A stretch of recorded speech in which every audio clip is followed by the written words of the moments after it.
Hello and welcome to Marketing Solutions for Local Law Firms, the podcast that provides you with all the latest digital marketing tools, tips, and strategies you will need to implement in order to stay ahead of your competition.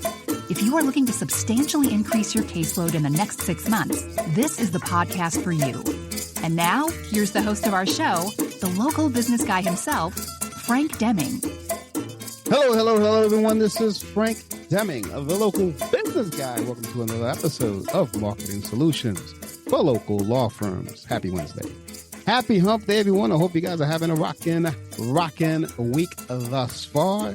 Today, I have the privilege to be talking to you about something that I do not talk a lot about because I am not an expert, and I like to always give you guys expert advice. So for that, I bring in the experts that know all about it, and I'm talking about social media. And there's no other person better to talk about that than the great Karlyn. How you doing, Karlyn? Thank you for that amazing intro. I'm like, wow. Like, and the crowd was well entertained. That was awesome. I was like, what is that? The horn? Like, yeah, thank you for that. That was wonderful. Thanks for having me. Hey, well, hey, I've been seeing your stuff. I love your style. I like what you do. And like I told you, well, the audience knows I never talk about social because I'm not an expert on that. I'm a lead generation guy. So, but before we get into all of that stuff about social, why don't you introduce yourself? Tell me, who are you and what do you do? Yeah, so my name is Karlyn, founder and lead strategist at OSnap Social. We are an agency based in the DMV area, over here, East Coast side, and we have clients all over the nation, and we specialize in creating strategies that ultimately lead you down the path to getting the leads through your digital front doors, right? And a lot of that conversation starts on social media. So we help our clients build that strategy that aligns with their goals to get them those closed deals that they crave. So that's a little bit about me. On this side, I have a beautiful daughter. She is 16, 18-ish months old.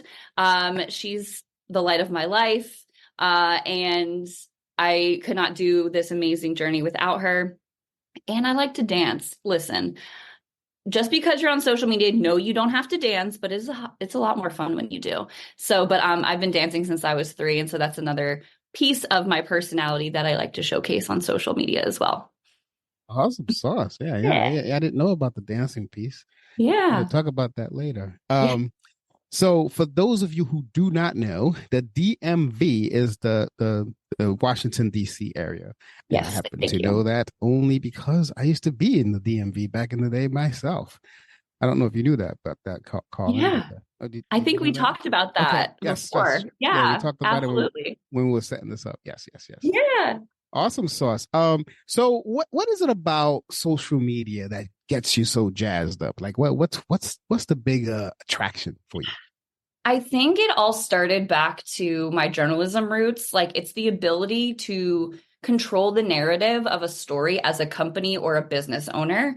And that's been, I think, the coolest shift for me. My senior year of college, I took a web comms class, and that's where I discovered that social media was starting to become part of the larger marketing strategy for companies.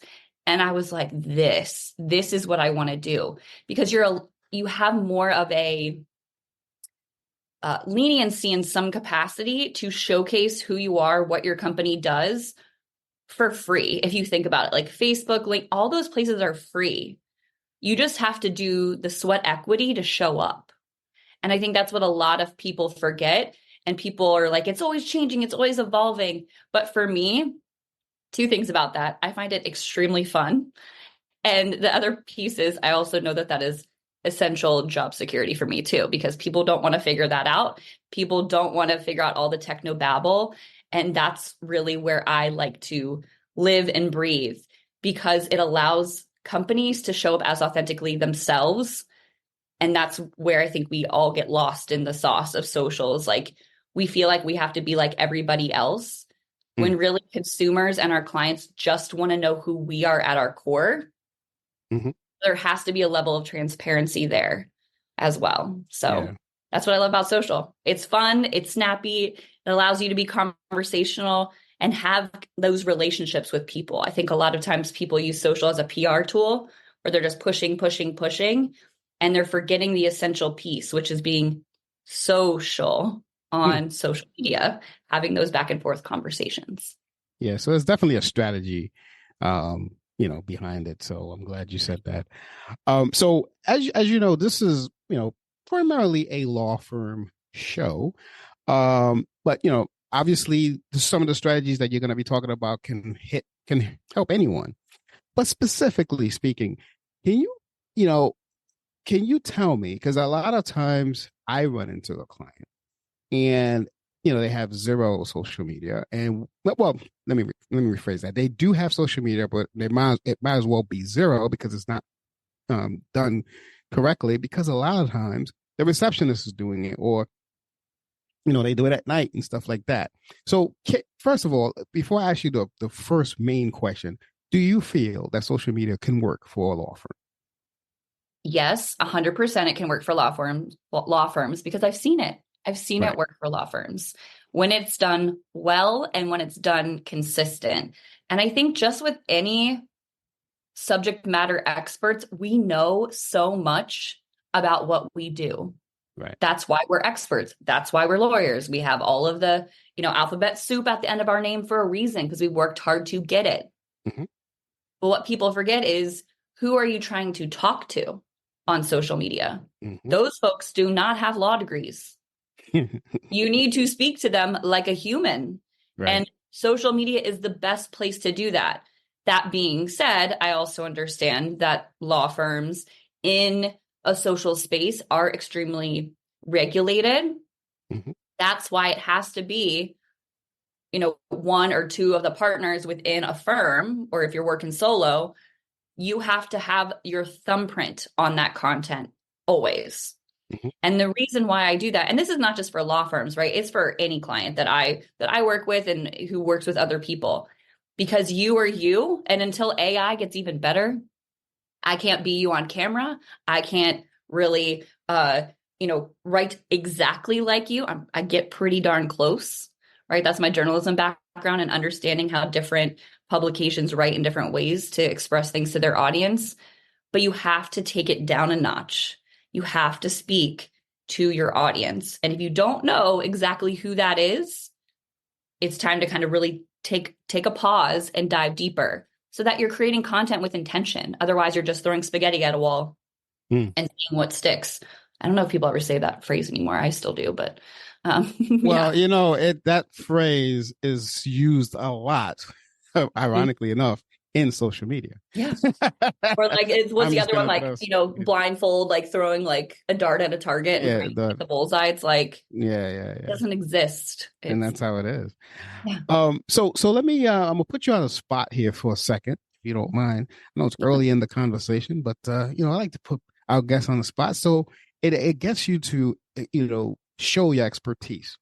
So can you give me, say, 3 tangible things that a law firm can actually do today, 2024, to move the needle on their social media efforts? Because a lot of them are not doing it correctly.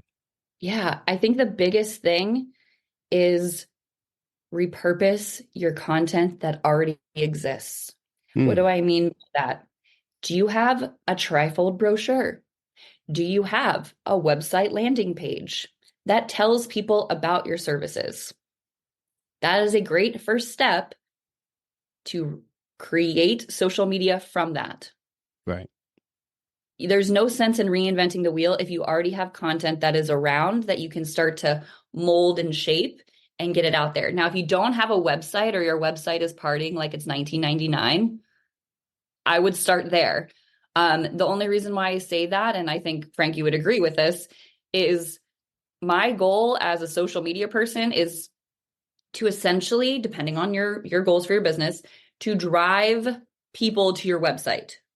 Like that is what I want to be doing. But if your website is not functioning properly, or it's a little bit outdated, it doesn't operate on mobile well, that is the first place. Yeah, that's the first place that I would start and then reverse engineer it. But let me ask you, I don't want to cut you off, but I want to Yeah. tap in a little bit into what you just said there in terms of repurposing the content and landing pages and all that stuff. Now, as you know, a lot of these attorneys speak like attorneys and they write like attorneys. So when you repurpose this, shouldn't there be what do you think about finagling a little bit, right? Oh yeah, 100%. You have, and that's why I always say, like, you kind of have to bring it down a notch. I think any subject matter expert in whatever they're doing, we all need to bring it down a notch because people don't know our language, especially if they're first discovering who we are. And a lot of that is understanding your client. A lot of that is understanding what you want to be known for in the market, as well as some of the keywords that people are searching for, because people are utilizing social media today as search engines. That is like a big trend I'm seeing for this year. I know. And we all need to be paying attention to that because, and it's easy for us to say, oh, well, my client is older, right? They're like in their 40s. Okay, but people in their 20s, 30s, they're going to be 40. Chances are they're going to still be on Instagram. They're still going to be on LinkedIn. They're going to be on, I don't even know if they're going to be on Facebook, but some of them are still partying on Facebook, right? Myself included as a millennial. So you have to, it's easy to say, oh, they're not there, but they will be there. And so prioritizing social media as part of your overarching plan for 2024 is free marketing. Just I'm like, people that don't do it, I'm like, it's free. Like, put it out there. Think strategically about it and intentional. And you have to think about who your audience is and how can you story tell with that. 100%. Relate it to people. And it's going to be different if you're a family law versus criminal law versus, I mean, it's different, obviously. Yeah, it's different. Yeah, everyone's different. I find that the family law attorneys speak a little bit more our language than the others. But that's 100%. My experience. Yeah. Yeah, that's what I've seen. I'm like, baby steps. Listen, we're just here to get, some baby steps in there. But yes. There you go. All right. So I cut you off there. I know you gave us one, and I would ask for 3 tangibles. Yeah. So 1 is repurposing. 2 is if you are already posting, look at your captions to see if you have any type of calls to action. That could be 2 different things. It could be external call to action, click the link, which takes us to a landing page, which gives our email address to book a call, right? That's the lead generation that Frank is an expert in, right? The other piece of that is internal CTAs, which is the intention of those is to keep people within your content and engaging, commenting, liking, sharing, saving. And the way that you phrase those questions are 2 different things. Click here to go away, or keep it simple. Drop a thumbs up if you agree. Share this with someone who you think would benefit from knowing this. Right? People are used to seeing the calls to action, but if you're not taking the initiative by telling people what you want them to do, they're just going to keep it moving. Yeah. Scroll. The third thing, this is a harder adoption, and I know this, is to be the face of your brand. I think a lot of lawyers are pretty comfortable with that because essentially, if they're in the courthouse, they're used to kind of being on. How can you translate that through your phone, through videos, through short snippets that engage your audience and give them just enough, because you're not giving legal advice on these videos, right? No. You're sharing about who you are, what you do, and why you do it. Not how you do it, because they got to pay you for the how. Of course. Yeah. But the what and the why, I think a lot of people leave out of their marketing. And I don't know why that is. But people do business with other people, not logos. Exactly. So how can we elevate that? And short form video right now, and has been, let me just say this, like for years, video has been a very big part of what we do on social media. Mm-hmm. And it's time that we get out of our own way and start to record it. And the best part about social media video is it doesn't need to be perfect. And I know for those who are listening, that might be really hard to be like, what is this? What is she even saying right now? What is this woman saying? She wants me to hold up my phone and do what? Try it. Because if we've learned nothing from the past couple of years where we've shifted a lot into the digital space and being a little bit more forgiving, social media is that space to try and test and learn and grow.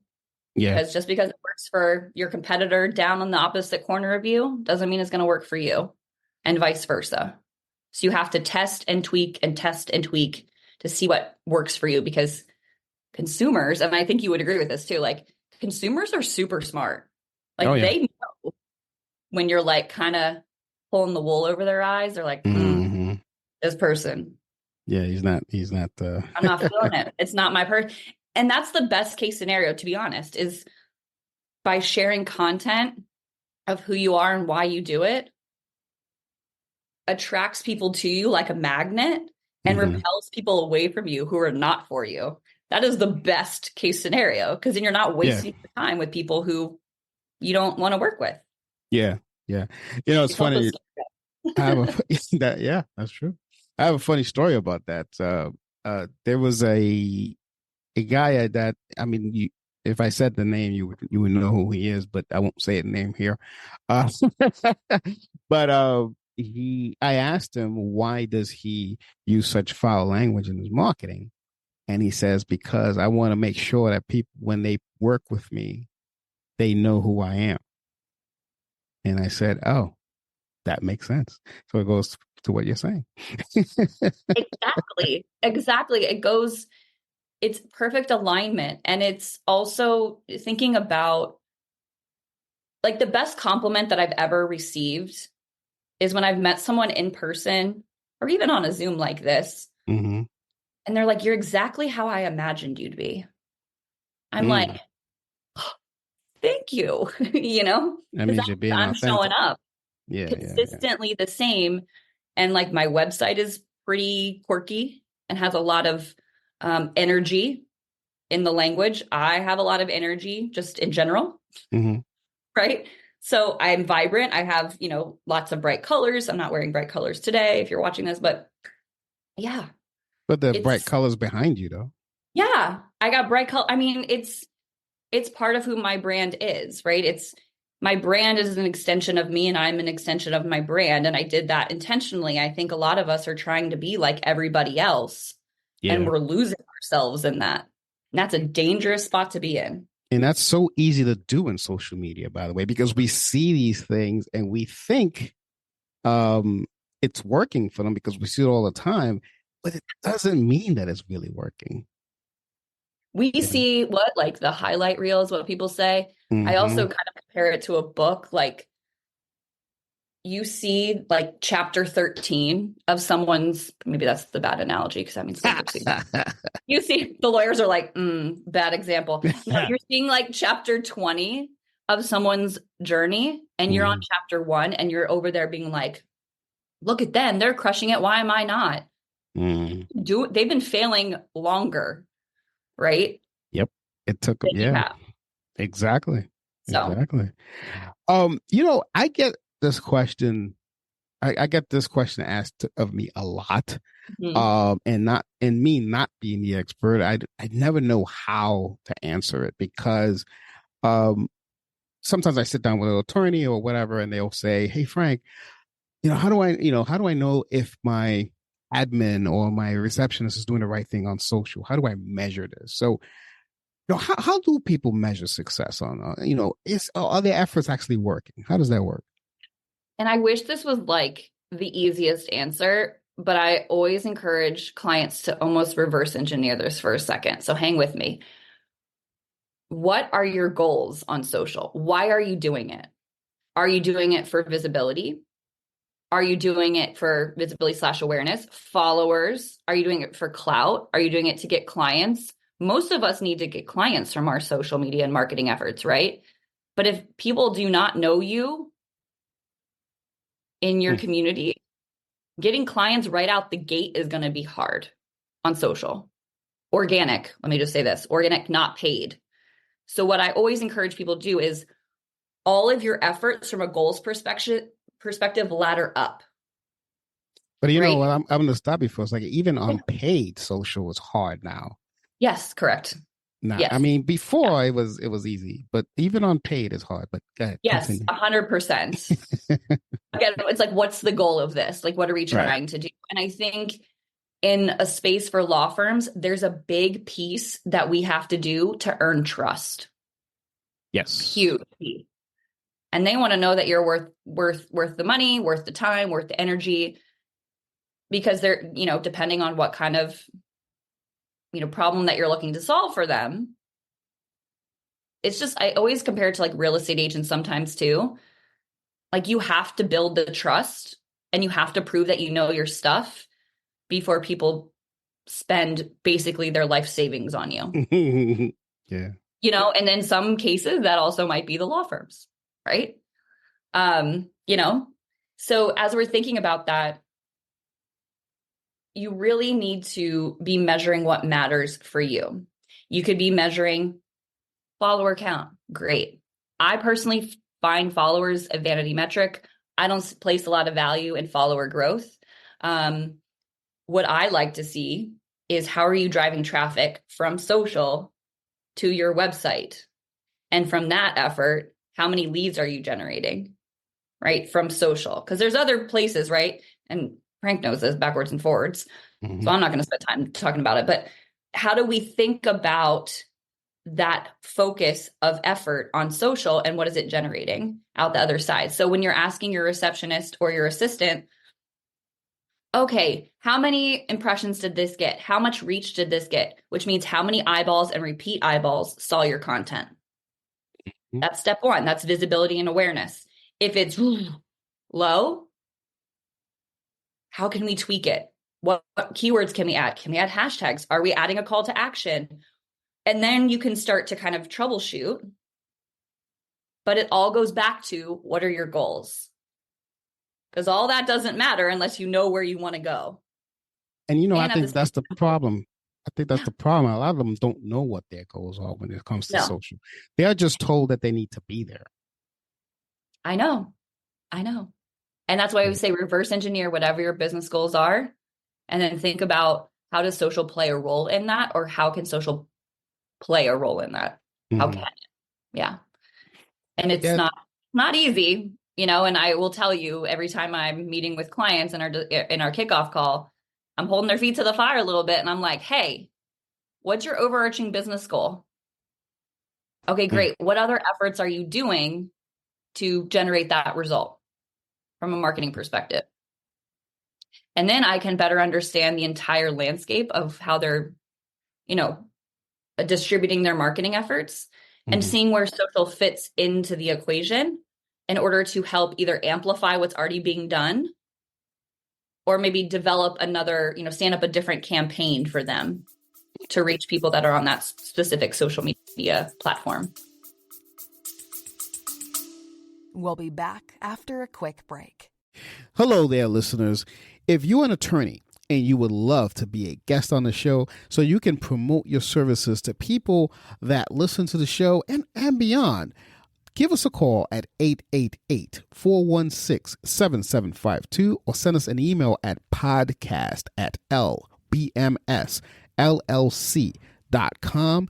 One of my associates in the podcasting team will send you an email and connect with you, schedule some time, send you the podcast intake form, and schedule you to be interviewed on the show.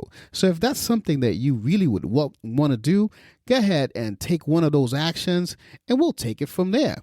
So until then, enjoy the rest of the show. Yeah. Now, doing that organically is tough, though. I mean, it's like, I don't know about, again, I'm not a social guy, but, hashtags, for instance, in my opinion, don't even work on Facebook. I know they're pretty good on Instagram and on LinkedIn, as long as you don't have more than 5. Yeah. But like on Facebook, I don't even see it working there. Yeah, I've seen it slow down, but I still have seen people randomly find things. And I'm like, how did you find this? For Mm, example, I shared something where I was looking for a graphic designer. The amount of DMs I had, mm. people were looking to, I guess, work with people who needed graphic designers. So like people are on there, they're more like fishing rather than, swimming around, if that makes sense. The analogy might Yeah. be lost. Anyway. No, I get it. Either swimming around versus fishing. Get it. Like it. Like it. Yeah. And then so I've seen it work. I think you just have to be a little bit more strategic. And I think the best thing that we're seeing in 2024 is all of these other platforms really adopting more like keyword specific Mhm. content that you can add into your captions. So it's becoming less about the hashtags and more about like the meat and potatoes Yeah, of your yeah. caption. Yeah. Yeah, which I like. I'm actually happy about that. Yeah. Yeah. I think it's great. And I think there's different schools of thought, especially on Instagram, of like, only use 6 hashtags, only use 2, only use 15. I'm like, if you have the opportunity to share 30, why would you not? Gives you 30 chances to show up in someone's feed. But that's Instagram. But I know for a Instagram. fact on LinkedIn, Correct. if you have more than 5, they actually penalize you. Yeah. Because they're like, let's keep it neat over here. Okay. Yeah, yeah. Everybody, keep it It's neat. definitely a different breed. Oh, Um, yeah. so I have tried this and have failed many times. And I'm sure people in my audience have tried and failed. They always say, oh, if you want to, because, business, the best business thing is relationship building, right? That's why people go to Chamber of Commerce. That's why people join BNI and LaTip and all these other networking things, right? But there's supposedly a trick to the trade of building relationships on social that I would love for you to give us a tip on how to do that because I don't know how to do that. Please don't Yes. do this. Now, I will say it's not easy. Well, no, it is easy. It's just a work. Mhm. It's work. So the best practice that we do is we engage with our audience 10 minutes before we post and 10 minutes after we post. Okay. And that looks a few different ways. First thing, and this is platform agnostic. Okay. So you can, one, look at the geographic location utilizing search or any of the filters just based on the platform that you're on.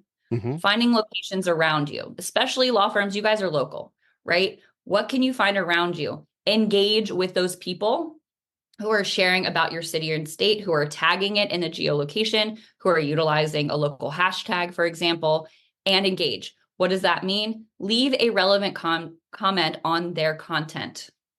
Now, I'm not just saying heart eye emoji, heart eye, thumbs up, thumbs up. Like, no. Give some value as your brand in that. Mm-hmm. I always use the coffee shop as an example because I feel like people understand coffee. So the local coffee shop where it's the watering hole of your city or of your town, people go there to work, they go there to meet up with people, they go there after brunch for coffee and hang out. They're there. And if your ideal client is hanging out there, there's no reason why you can't help bridge that digital and physical gap by showing your brand in the comments section. Mm-hmm. Say the coffee had a gorgeous latte art with, 2024 on in the foam, like, ooh, fancy, right? Mm-hmm. And they write in the caption, what's your New Year's resolution? Or what's going to be your drink of choice for 2024? And then you're in the comments and you leave what your drink of choice is, or you leave your New Year's resolution. You are being part of their community. And the reason why that's important is people in your community also are leaving comments and they're also looking at the comments. You mean to tell me that just clicking like doesn't work? No, it does not. I wish that would be like amazing. I And know.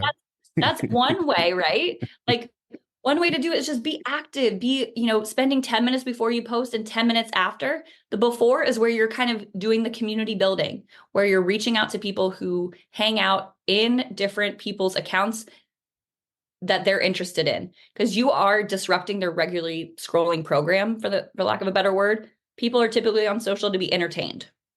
Yes. Put it out there.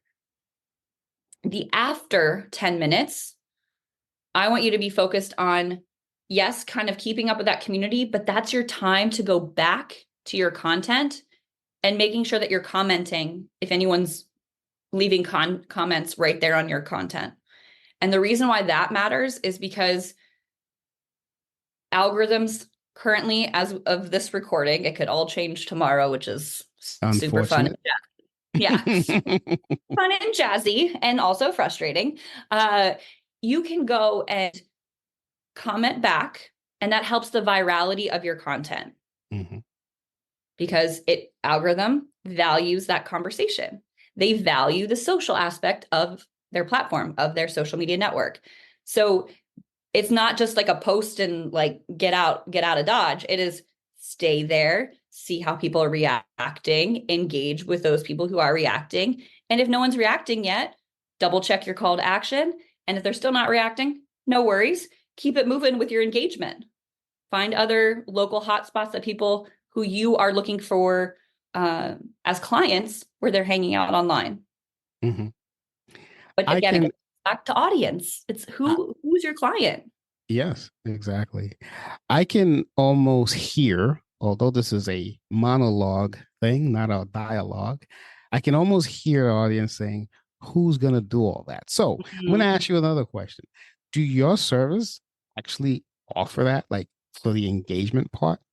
Yes. So we walk everyone through like our pulse check audit, which isn't as scary as it sounds, strategy. And then we do different levels of advancement. So one of them is that engagement piece where we're coming in and we are engaging with your audience based on who we identified within the strategy to find them. And we've had really great success from a local perspective in a lot of different organizations who maybe are, let's take like a franchise as an example. They're getting content put onto their platforms, but they're not specific to local. And that's where we come in and we engage with the local aspect to get people to notice them. That visibility piece has been exponential for their growth and their services. So yes. Awesome. Good to know. I mean, I can almost hear them screaming as you were explaining the process. So who's gonna do all this? I was just hooking them up a little bit. So before they hit pause on their podcast app. Yeah. Well, and we also train we also work with like virtual assistants or your receptionists so that they feel empowered to do that as well. So we've been training folks as well, which long term has really benefited our clients in the long run. Okay. How long you been doing this, Karlyn? Oh man, 12, 13 years, I think. Awesome. So I mean, I've been in the social space for 13 years and I've owned OSNAP for 7. And then 5 of those 7 years has been full time for myself. So gotcha. I love the name, by the way, OSNAP. Thank you. I was like, no one's going to remember my name or how to say it. And so I was like, I need something that's easy, that's catchy, that's reflective of my personality. And OSNAP was it. So, and it wasn't taken yet. Also great. Very catchy, very catchy. OSNAP. Yeah, thank you. I like it. All right. So let me ask you another question, because I see that you do, and not just you, but anyone who does social media in general, they try to interject the importance of, say, putting your personality out there. And I think attorneys have a hard time doing that. So what is the, how does he or she as an attorney put their personality in there while they're doing social media marketing? I think for those of us that are very I'm going to call them buttoned up industries, you have to once again know who you are at your core for the authenticity to come out. That being said, you have to define where the line is for yourself and for your partners if you're part of a larger firm, of where the line is between personal life and professional life. Mm-hmm. For example, for me, I have a daughter and I'm getting to the point where I'm maybe going to stop sharing her face, her very cute face, on social media, right? That's just a personal choice. That doesn't mean that I'm not going to share part of who I am, right? Which is a mom. I'm not going to hide the fact that I am one. But I also know that her safety and my, for instance, is priority. So thinking about that, that's my line. I have always interjected my personality into my content because it feels easier to do that than to not do that. Of course. Yeah. Now, if you're in, lawyers tend to be, I have one friend who's a lawyer who's like, I feel like I'm turning the industry upside down because like I'm showcasing myself all the time and I'm having fun with reels. I was like, but are people noticing you? She goes, yeah, good, bad, or otherwise. She's like, but I'm showing up as myself and I can't apologize for that. Mm-hmm. And it just goes back to trying to share who you are at your core and your expertise. Everything should go back to your business always. Because the worst thing ever is to maybe finally get around to creating a video. It goes viral and it's all about your dogs. And then people are following your law firm thinking it's about dogs. And then they leave and you lose as followers as fast as you gain them because everyone thinks that your, channel is about dogs. Dogs. Yeah. So always weave the thread of your business in any content, even if it's yourself. They should that on that dog analogy, they should make it as dog bites if they're personal injury. There you go. Right. Like or that. This is my, if you work at home, for example, and you have a coworker and it's your pet, that makes sense. Yeah. It's funny. One of my clients has, in the meet the team page, they have the dog on there. Love so that. It's funny. Yeah. Yeah. I mean, it's so true. One of my clients has the same thing because the dog is always at the office. Always. Yeah. Like their unofficial mascot is their dog. Exactly. The dog's always at They the dress office. her up for all the occasions. It's a great time. He loves a pup cup from Starbucks. Like it's a thing, right? And people can relate to it because you're always looking for the approachability and the relatability, especially as a lawyer. Because I think lawyers are known, right, for keeping kind of the wall up.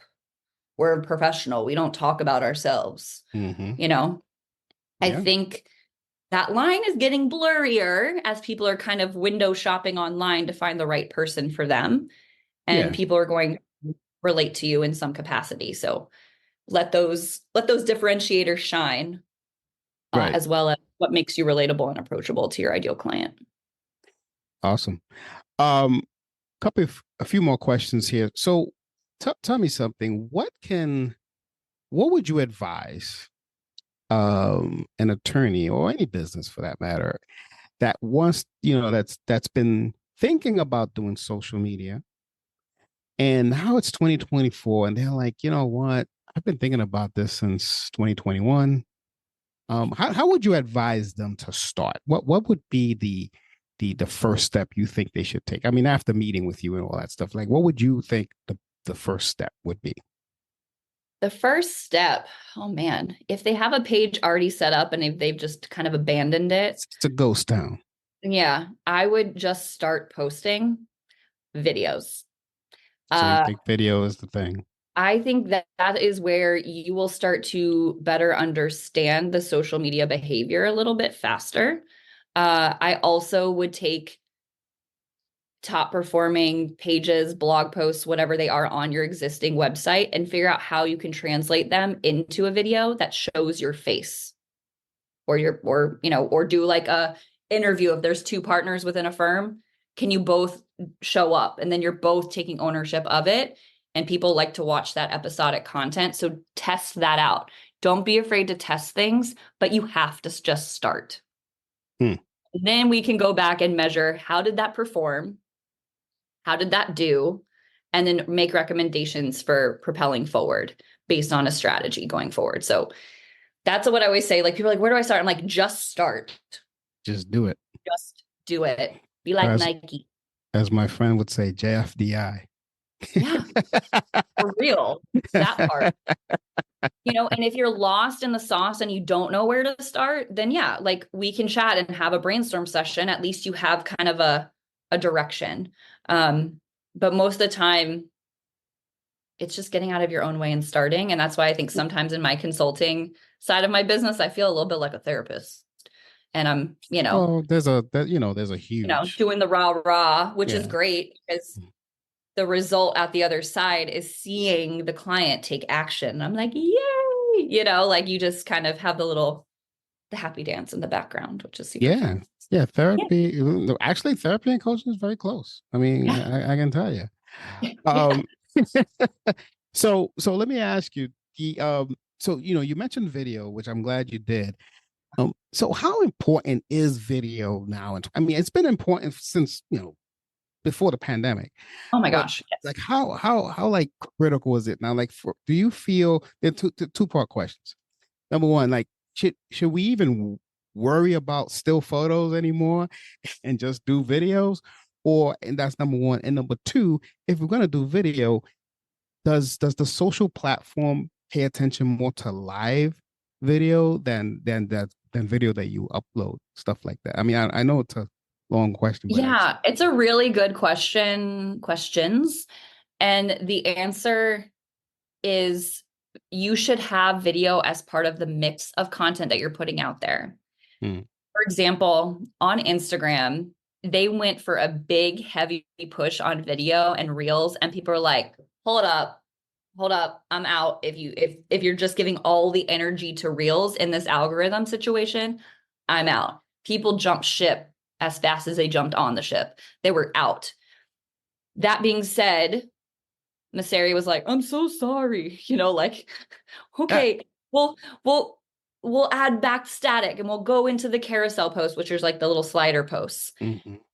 So I would say still having a mix of content is important, but where I want people to think about video as the anchor piece of content, the piece of content that only you as the professional can record.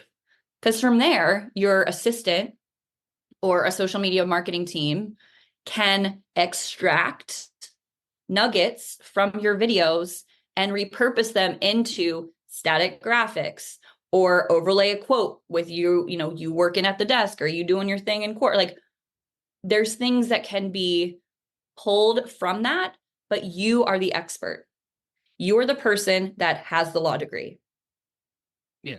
So you just have to think about that. All the platforms have different,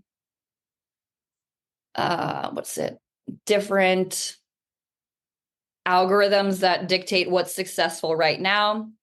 As an example, I've been testing a lot on LinkedIn with just text-based content, like a paragraph or two. And that's been getting way more views than my video content. Yeah. So but that goes back to repurposing, right? You can kind of test and tweak as you go. Yeah, LinkedIn is a different beast. Always has been, always will. Yeah, well, I'm glad they're finally catching up to things, but I always would say that, like, LinkedIn used to be kind of like the drunk uncle that would show up late to the party and be like, what'd I miss? And they would always adopt all the features years later. But now I think we're finally seeing, because of the pandemic, in a lot of ways, we're seeing more of that adoption happen and stay steady, which has been really exciting to see on LinkedIn. So I like the creator mode. It's actually the only platform I play in, to be honest with you. I don't play in any other platform. I play on all of them just because I feel like clients expect me to be on all of them. Do you know what I mean? It's stressful. You have to be on all of them. It's stressful. Yeah. That being said, I really pay attention to two. Instagram, just because I think it's fun. And I can be consistent there, and LinkedIn, because that's where people do business with other people. Yeah. Well, Instagram fits your personality. Yeah. A lot. It's a fun time. It's a fun time, but my clients really aren't on there. They're Yeah. not. It's more people that are like me that are looking for like tips on how to be better at social. Yeah. So I'm not sure if you answered this. What's your take on live versus uploading video? I think live had its moment. I think live has, I'm glad you said that. yeah, I think it's had its moment. I haven't seen a ton of live videos even pop up recently. I think one place that live is still sort of having success, kinda, is Instagram. That being said, I also know on LinkedIn, the audio experiences, if they're consistent, is good. I did live on LinkedIn for a while. By a while, I mean like for a month. So I did 4 in a row, and I was like, let's just test this out and see if this generated anything. Uh, eh. It's a lot of effort, but at the same time, if recording video, editing video, and all of that stresses you out, and you're like, I don't have time to edit this, I don't have anyone else to edit this in my corner, go live, save the live to your phone or to your computer, and have your assistant or your social media team extract nuggets from the long form video and use that as your anchor. And use like shorts. Yep, exactly. Awesome. Wow, this is awesome. So tell me, Karlyn, how can people get a hold of you? Like, what's your website and all your social media handles, et cetera, et cetera? Yeah, you can go to osnapsocial.com/resources, and all my social accounts are linked on my website. But there you'll find a lot of freebies to download to get in the know about the latest and greatest from social media news. I also have a snapshot newsletter where I offer a tip, the most upcoming news that's happened in social, an announcement from me, which is going to be a lot of workshops this year, which I'm super stoked about, and the most popular post on my blog, which we send out every Friday. We do not spam you. You just get the goods in your inbox every Friday. So if you have an assistant, make sure that they're on that because it's free. Yeah. You said these workshops, are they virtual workshops or? They are, and we're doing a lot of pairing up and collaborating with other experts who have complementary services to social media. So I'm really excited about it. I went and planned all of it last Fridays before, and yeah, so they're coming. So we'll be announcing them on our website and in our newsletter, first come, first serve kind of deal. And I haven't decided if they're going to be paid or not. They might be free with a fun call to action at the end, but we'll see. I'm excited. Oh, I'll look out for that because I'd like to attend that. I like to do stuff like that. Yeah. Awesome sauce. Well, this has been really, really great. Thanks for coming. Thanks for accepting my invitation to be on the show. But before I let you go, is there anything I did not ask you that you think would benefit the audience? I think the one thing to ask is, do I have to be on all the social media platforms? I get that question way too many times, even now. And the answer is no. And I think we kind of touched on that in a little bit ago.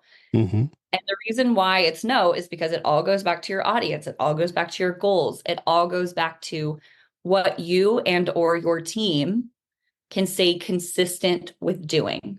Consistency, there's no exchange for consistency. That is where the war is won, is being consistent and failing more times than other people in your industry and getting out there. So pick 2 and do them really well and do them consistently before you even branch out to others. Can't even be one.